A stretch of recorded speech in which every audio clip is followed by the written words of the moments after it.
இப்போ வேறு ஃபோட்டோ இந்த ஃபோட்டோ செலக்ட் பண்ணியிருக்கேன். நம்மளோட ப்ராம்ப்டை அப்படி காப்பி பண்ணி அதில் பேஸ்ட் பண்ணிடுங்க. ஓகேங்களா? அந்த ஃபோட்டோஸ் வர்றதுக்கு கொஞ்சம் டைம் ஆகும். அதுக்கு தட்டியும் கொஞ்சம் வெயிட் பண்ணுங்கள்.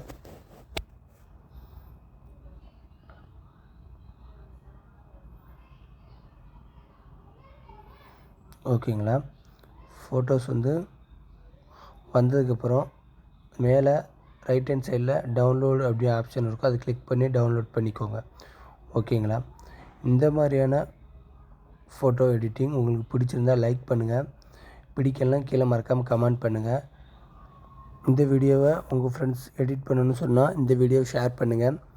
இந்த வீடியோ பிடிச்சிருந்தால் மறக்காமல் நம்மளோட சேனலை சப்ஸ்கிரைப் பண்ணுங்கள். தேங்க்யூ ஃபார் வாட்சிங்.